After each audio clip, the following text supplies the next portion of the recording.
Hi guys, James at Rampant Lion Reviews again for you today with another beer review. For this one, we are going to stick to Sweden and we're going to return to a brewery that's featured on the channel a good few times before. I've had some really nice beers from these guys over the last kind of year and a half, something like that. Quite a few different styles, and I would say that this brewery are one of the kind of up and coming ones in Sweden at the moment. So it's going to be interesting to keep an eye on them over the next little while and see how they do. But for this review, we are returning to a style that I've had from them before. I've heard really good things about the recent releases within this style category, so very curious to see how this one turns out. Fingers crossed it's another good beer, and I hope that you guys enjoy my take on this one as well.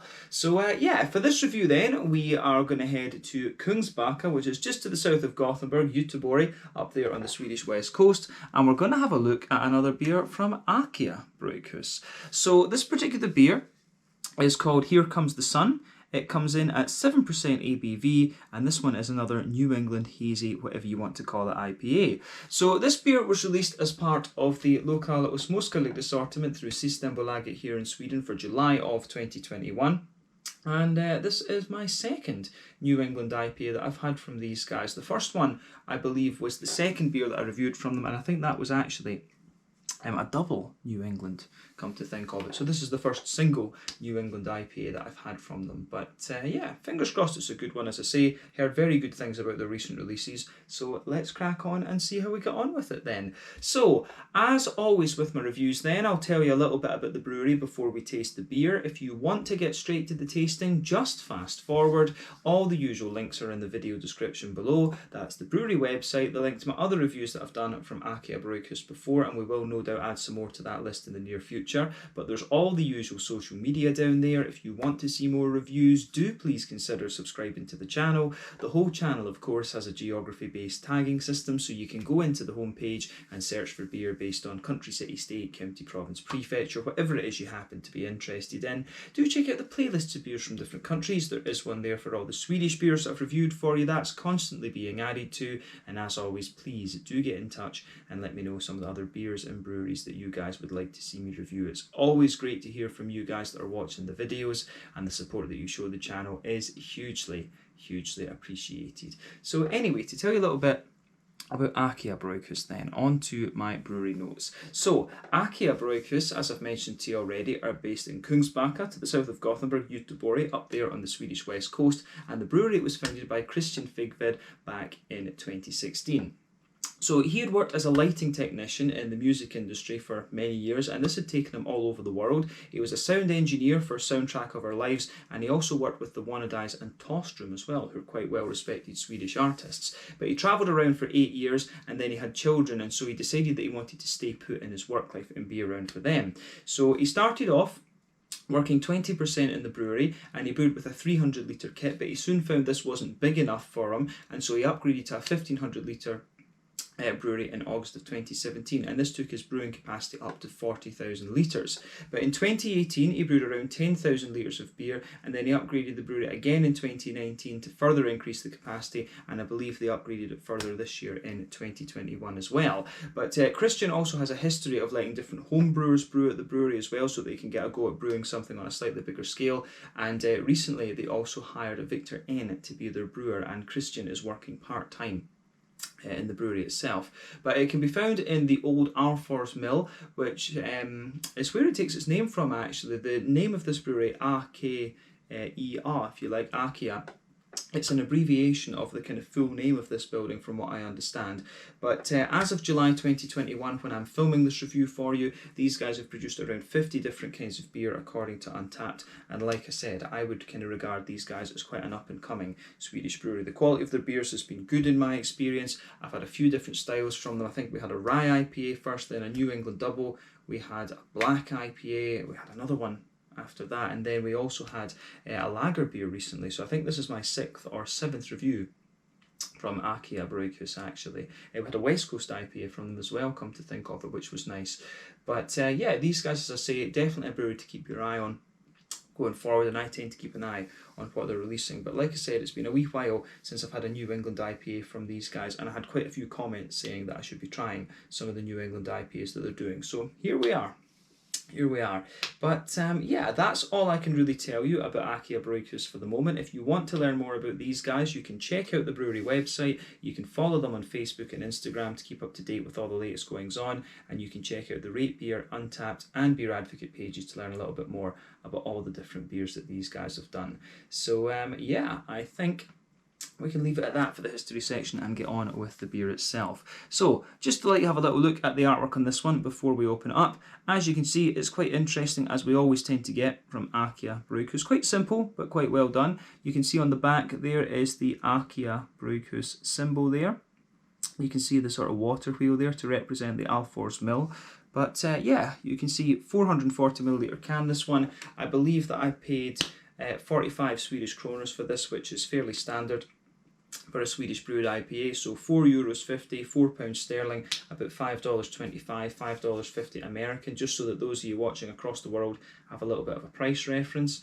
But yeah, that is fairly standard for these beers, as I say.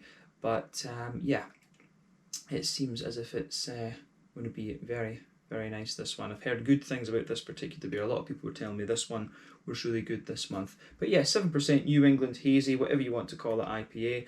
And I think it's about time that we crack this one open and see how we get on. Very curious about this, of course, but let's go for it. So, there we are. But yeah, as I say, the thing I like about this brewery is that they're not afraid to try different styles and sub-styles and things like this. And that's kind of what I've stuck to with them. The first beer that I tried from these guys was a rye IPA, which I thought was really nice. Then I think it was the New England Double we had after that, and then a West Coast. And then I think it was a black IPA, then the lager, and now we have this one. So yeah, we've kind of done a little bit of a merry-go-round of sub-styles and styles and things like that with AKiA Brygghus. And that was the main reason why I hadn't really tried any of the more recent New England releases. But we're here now, and we'll see how it goes. But yeah, anyway, as you can see, we've got the beer out and into the glass. You can see there's a solid 1/3 finger. I think it's fading away. There's a 1/3 finger of a frothy, I would say perfect white head on this one. That is just fading away to be a very thin foamy layer. There's a little bit of a kind of thicker foamy ring around the edge of the glass there. And the beer itself has poured a lovely, very bright yellow colour, this one. I always like comparing the New England IPAs to different fruit juices, because that's just what their appearance reminds me of. So yeah, I would compare this one to a nice kind of bright yellow mango juice. I think it appears brighter to you guys on the camera than it does to me here with the naked eye. But yeah, it looks very, very nice, this one. So remember, the colour of your beer is dependent on 1, the type of malts that you use. That determines the magnitude of the colour. 2, the length of your wort boil. The longer you boil the wort, the more the sugars caramelise, and thus you get a darker colour of beer. And then you can also get adjuncts and barrel aging effects in the colour of your beer as well, but usually in New England IPAs or any kind of IPA, those two factors don't really come into play. But yeah, a New England IPA such as this one will undergo a wort boil of, say, between 60 and 90 minutes, of course. But yeah, in terms of a New England IPA, it certainly looks the part. In terms of the level of haze of this one, it's not the soupiest and gloopiest of 7%ers that you've got, but it does have a fair whack of haze to it, and the haze in these beers really is dependent on the oat and the wheat content. The yeast will play a role as well. This varies from brewery to brewery and recipe to recipe, in fact. So yeah, there's no real rule about how much haze you'll get in these beers, but 1 or 2 big bubbles sticking towards the side of the glass, a few little ones going up towards the bottom of the head there. But I mean, overall, it does actually look very, very nice, this one. So yeah, exactly what you would expect from a New England IPA. Nothing more that we can really say about the appearance of this one. So I think we should take a wee look at the aroma and see how we go. So let's do it then. That does smell very nice, actually. First impression of this one is it has a good little bit. It's got a nice kind of big breadiness to it, I think, but it's also got a good little bit of wheaty bite, which I certainly can appreciate. So yeah, where do we start with this one then? As I've said before, you can take a New England IPA in 6 different directions. They can be sort of farmhousey and yeasty, rye leaning and grainy, wheaty and bready, wheaty and bitey, oaty and creamy, more barley malt leaning and bready, or they can be a bit sweet, and quite often they will display multiple things together. But this one's quite interesting. I've got the feeling that this one might lean towards being a more wheaty and bitey New England IPA, but in fairness, the more that you smell of it, you actually get a little bit more of the oaty kind of creaminess and smoothness and sweetness out of it. So I think this is going to be interesting to taste this one and see how the aroma translates into the flavour. But I think this one could turn out to be a little bit of a beast, actually. Certainly got quite a punch to it for a 7%er. But yeah, like I say, the backbone of this beer is a lovely, big, kind of fluffy white bread in there. You can smell a little bit of a kind of bread crusty quality, and it's quite, a thick, fresh, fluffy white bread that you get out of this. You can certainly smell a nice, big sort of oaty creaminess to this one, which I can enjoy. But on top of that, there is a wee tiny touch of sweetness in there, but not too much. This beer actually smells a little bit old school in that sense when we think about Swedish IPAs. I found that the Swedish IPAs the New Englanders have been getting a little bit more kind of sweet in recent times, but this one strikes me as being a little bit more old school. It's kind of more in line with the likes of the Narangi or the Amazing Haze, so what we were originally drinking with New England IPAs over here. So it's got a bit more, it leans more towards the wheat, the bread and the barley malt rather than the sweetness. But although the sweetness usually does come from the barley malt, so maybe that's not such a good statement. But yeah, it is more of a kind of, as I say, bready and wheaty and oaty kind of New England IPA. Probably that's a better way to describe it. But yeah, certainly at the back of the nose of this one, you get a nice little bit of a wheaty bitiness there. As I say, soft white bready notes, I think, then a little bit of the oaty smoothness and creaminess, which I really quite enjoy. But yeah, the malty backbone of this one, I think, is very, very nice. So that gets a thumbs up from me. I don't think there's too much else to say about it, to be honest with you. Yeah, there is maybe a little tiny touch of sweetness to it. Yeah, a wee bit of like a biscuit. You do get a little touch of a kind of biscuity, McVitie's digestive note to it. You can certainly smell that. It does smell a wee bit kind of like biscuity and dusty on the top, which is quite interesting. But yeah, like I said, kind of big fluffy white bready notes in there, some wheaty bitey elements also, and then a wee bit of bread crust and some of the oaty creamy character. So yeah, the malty backbone in this beer is very, very nice actually. So a thumbs up to AKiA Brygghus for that. Let's focus on the hoppy side of things. On the hoppy side of the beer, it's got a nice little bit. You do get a nice wee bit of earthiness there, but for me the green components are quite big. Lovely big floral aromaticity to this one, which I certainly enjoy. Yeah, lovely big floral aromatic quality to this beer. It does have a wee bit of a kind of spiciness, I would say, as well. So lovely big floral aromatic spiciness in there, but you've also got a nice little bit of a kind of grassiness to it as well. Lovely big kind of grassy zesty quality. So the green component of this one is very nice. Remember, your New England IPAs rely on late addition hops, and late addition hops within the last half hour of the boil normally are the ones that give you kind of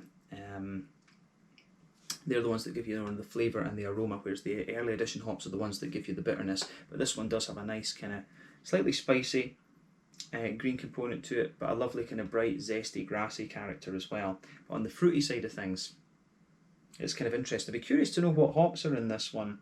I always like playing guess the hops with these beers, but there's so many out there these days that 9 times out of 10 I'm going to be wrong with them. But yeah, this one does come across quite nicely. It's got a good balance, I think, between a tropical and a slightly more citrusy hop in this one. I wouldn't discount Mosaic being in this one, because it does have a nice little bit of a kind of more oily tangerine orange. It's certainly got a wee bit of that there, and it's not quite zesty enough, if you like, to be Amarillo in my opinion. So I think maybe Mosaic could be one of the hops in this. But behind that, you've got your typical kind of tropical fruit notes. You do get a wee tiny hint of a kind of a little bit more pungent passion fruit, but I get quite a bit of a soft mango character in this one, and maybe wee hints of like pineapple and apricot. It's quite standard. I think mango and tangerine in this one, but with a few other softer tropical fruity notes to it, like as I say, apricot and a wee bit of pineapple or something like that. So this one, this could be a simple Mosaic or something like that. Yeah, or even I don't know if it would be a Citra Mosaic, because fair Citra would make sense because, it does actually have quite a wee bit of a kind of grassy zest to it, and you can quite often get that from Citra, and the mango notes, that would make sense as well. So yeah, I think it might just be a 2-hop beer, this one. I think there might be 2 aroma hops in this one. And as I say, there's something softer and tropical in there, a lot of juicy mango and things like that, and also a nice little bit of a more as we would say, a more kind of oily tangerine sort of thing, so potentially mosaic. I don't know. Not as good to play guess the hops these days, and not as fun, I guess you could say, as it used to be because of how many hops are actually out there. But yeah, an interesting beer nonetheless, this one, in terms of aroma. So take a bit of time to ponder over that aroma before you get stuck into it. But I think it is about time for us to taste this one. So yeah, this one is the Here Comes the Sun, a New England IPA coming in at 7% ABV. From AKiA Brygghus in Kungsbacka to the south of Gothenburg here in Sweden. My first New England IPA from these guys, I think it was about a year when I had a little look at the YouTube channel earlier. So yeah, it's been probably over that actually. But yeah, let's have a taste of this one and see how we go on. Here Comes the Sun, 7% New England IPA. Slange, skål, cheers.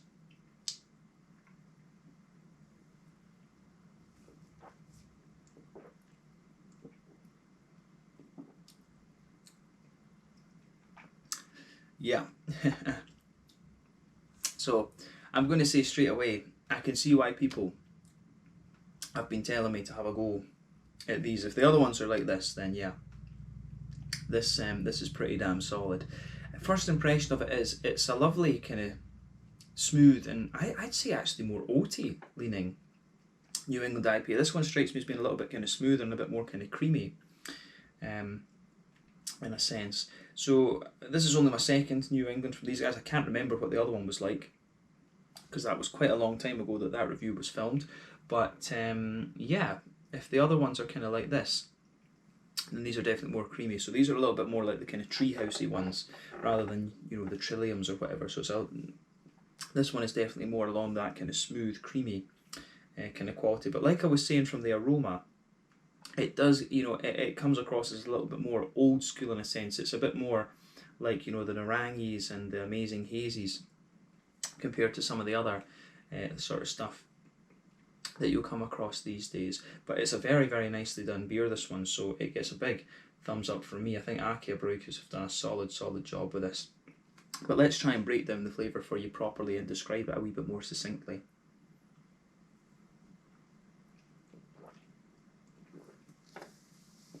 But yeah, maybe I need to keep an eye on what on the New England IPAs from these guys a little bit more often as well. But yeah, where do we start with this one then? Straight away across that middle third of your palate, you can feel that nice, soft, white bready character that just blankets the middle of your tongue there. You can feel that sort of pale malty backbone to the beer. That's middle third and back third of your tongue that it goes together. But when you go to either end of that, the middle third of your palate, you can feel a little bit of a kind of bread crusty character with this one. But yeah, I do think it works out very, very nicely in that sense. So yeah, the backbone of this one, fairly straight shooting, but I really think it works. On top of that, you can feel a little bit of the wheat presence there. You can feel a little bit of that kind of wheaty layer sort of smoothing out the beer, if you like, and that again is in the middle third of your palate and the back third of your palate. Then on top of that wheaty layer, you can feel a little bit of a kind of smoother oaty note coming out of this one. You can feel a little bit of a slightly thicker oaty layer to the beer. So yeah.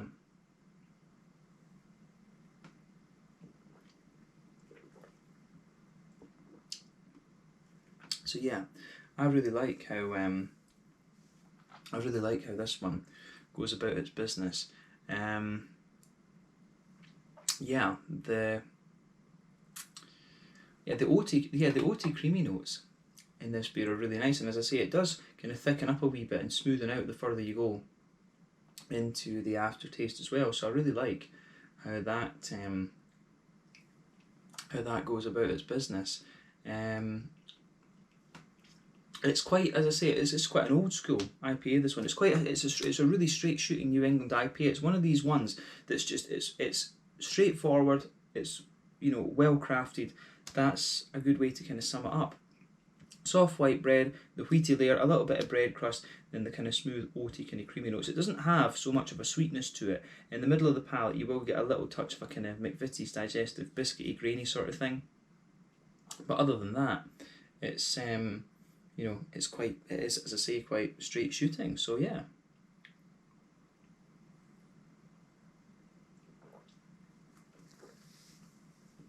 But yeah, I really like how this beer, how it goes together in a sense.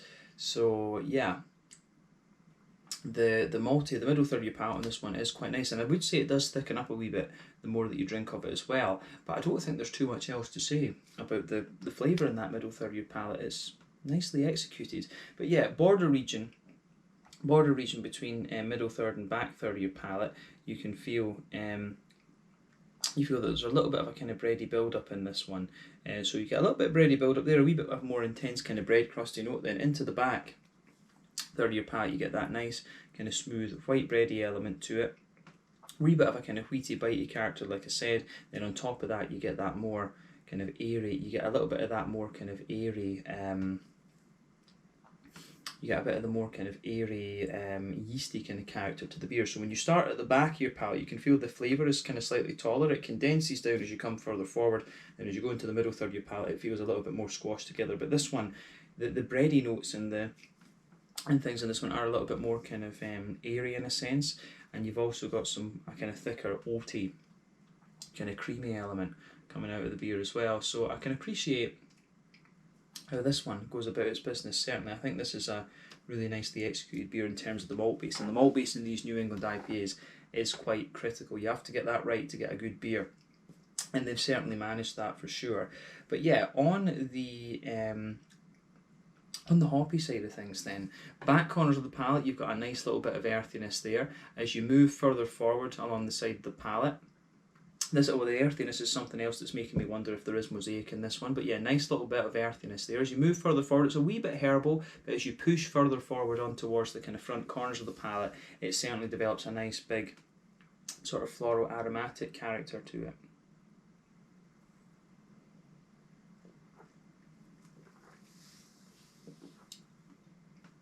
So yeah, I like that about this one.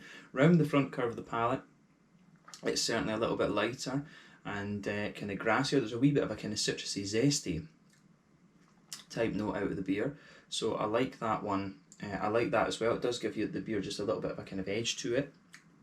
But yeah, again, this is one of these beers where everything just kind of fits together really nicely. I think they've done a very solid job with it. But yeah, on the front third of that, on the front third of your palate then with this beer, you can feel, if we talk about the kind of fruity aspects of the beer, the grassiness, like I say, has just got a wee bit of zestiness to it, which I do like. But on that border region between middle third and between middle third and front third of your palate, you can feel a little bit of a kind of bready build up there. And as you go into the front third of your palate, you can feel there's a nice little bit of an oily bubble on top of that front third of your tongue, and that's where those juicy fruity esters roll their way out of the beer. But the base of that front third of your palate is the smooth white bread underneath and a little bit of the kind of wheaty character. But then at the back of that front third of your palate, it goes together. It does go together quite nicely for sure.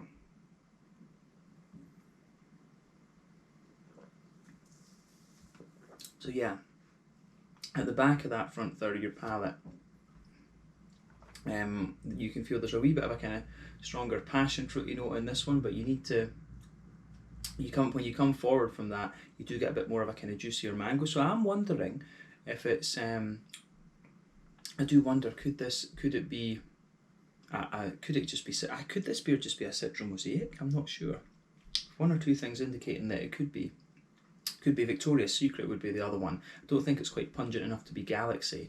But yeah, the tropical, on the back half of that front third of your palate, definitely tropical notes. A bit of a stronger passion fruit, wee bit of a more kind of juicier mango as you come further forward. And of course you're getting the typical kind of apricot-y and slightly pineapple-y kind of undertones to the beer as well. But as you move into the front half of the front third of your palate in this one, I would say it does become a little bit more kind of tangerine or orangey, but the tangerine is just, The tangerine is a little bit more.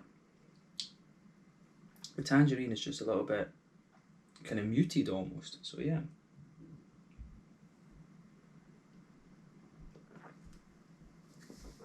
The tangerine is just a little bit more muted. It is a little bit more kind of muted, and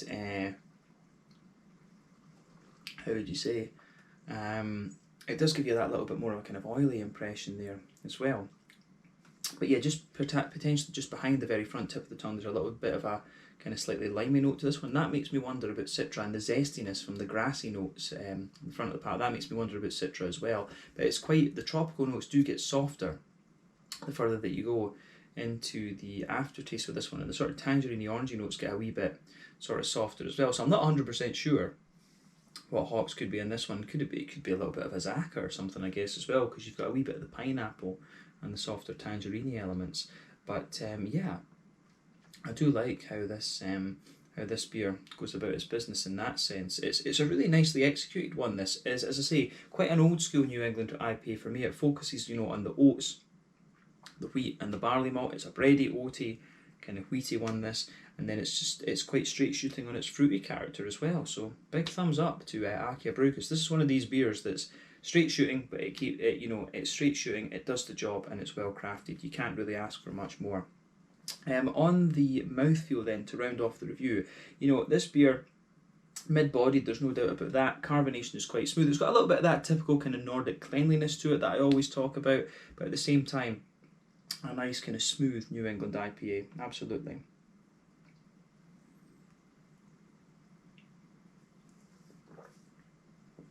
So yeah, I can certainly enjoy that about this one. But yeah, there's with this beer, in terms of IBUs and things like that, not a lot of IBU to this. It feels very, very smooth. I'd be surprised if this one has like more than 20 IBUs. It's maybe even got less than that, to be quite honest. You don't really get a lot of bitterness out of this beer at all, actually. I'd love to know what the IBU count on it is, because it feels almost non-existent actually in terms of the IBU count, but you do get a wee bit of a green component to it, so that I don't think can be the case. But like I say, the malty base in this one, it's got a lovely smoothness to it and thickness, mainly a smooth malty character to it, and just a wee tiny bit of biscuity sweetness as we mentioned earlier, but the fruity notes in this one are lovely and kind of smooth and juicy as well. But as I've repeated a few times, just a very well crafted New England IPA, and I've been hearing good things about AKiA Brygghus, and if this one is anything to go by, I can certainly see why. I can certainly see why these guys have become well regarded in this style. So I'll need to try another New England IPA from these guys next month if they're releasing one, and we'll see how that compares. But if this one is their sort of, you know, like some of their signature ones, if you like, I get the impression that these guys are doing quite old school, very smooth New England IPAs, which is never a bad thing. But I think we can round off this review there then. So this one was called Here Comes the Sun, a 7% New England Hazy, whatever you want to call it, IPA from AKiA Brygghus in Kungsbacka to the south of Gothenburg. But yeah, lovely beer this one, and I would recommend you have a look at it if you get the chance. But thank you again for watching my beer reviews. Until the next time, please like, subscribe, share, all the usual YouTube stuff. Let me know your own thoughts on this beer in the comment section below. Let me know what your favourite beers are from AKiA Brygghus, and we will return to these guys at some point very soon, I'm sure. But this was very, very nice, and I'm glad that we got to have a look at another New England IPA for them. So I need to keep this in mind when I'm doing my monthly orders, but I always enjoy trying the different styles as well. So we will return to AKiA Brygghus. Exactly what we'll review, I don't know, but check these guys out. They're doing some awesome stuff. Check out my social media, check out theirs. Let me know your own thoughts in the comment section below, and I'll see you guys in the next review. Slàinte, skål, and cheers.